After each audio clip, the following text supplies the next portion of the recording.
Have you ever wondered why the British drive on the left? There is a historical reason for this. Pause the video and place your guesses in the comments now. So, in the Middle Ages, you never knew who you were going to meet when travelling on horseback.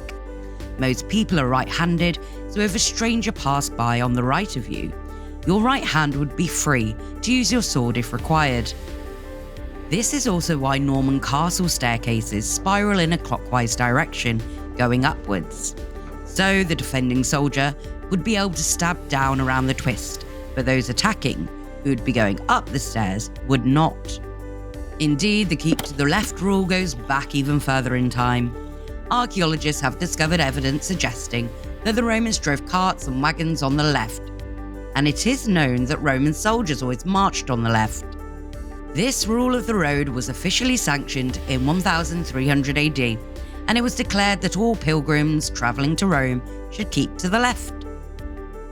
This continued until the late 1700s, when large wagons became popular for transporting goods. These wagons were drawn by several pairs of horses and had no driver's seat. Instead, in order to control the horses, the driver sat on the horse at the back left, thus keeping his whip hand free. Sitting on the left, however, made it difficult to judge traffic coming the other way, as anyone who has ever driven a left-handed car along the winding lanes of Britain will agree. These huge wagons were best suited to the wide open spaces and large distances of Canada and the US. And the first keep to the right law was passed in Pennsylvania in 1792, with many Canadian and US states following suit later. In Britain, there wasn't much call for these massive wagons, and the smaller British vehicle had seats for the driver to sit behind the horses. As most people are right-handed, the driver would sit on the right of the seat, so his whip hand was free.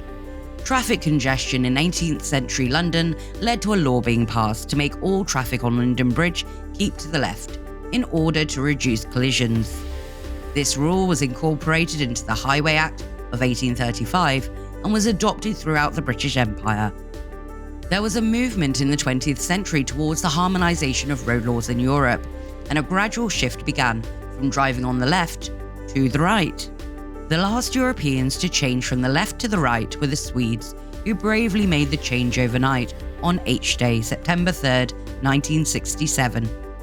At 4:50 AM, all traffic in Sweden stopped for 10 minutes, before restarting, this time driving on the right. Today, only 35% of countries drive on the left. These include India, Indonesia, Ireland, Malta, Cyprus, Japan, New Zealand, Australia, and most recently, Samoa in 2009. Most of these countries are islands, but where a land border requires a change from left to right, this is usually accomplished using traffic lights, crossover bridges, one-way systems, or similar. So, when visiting Britain, remember to always drive on the left and keep that sword hand free.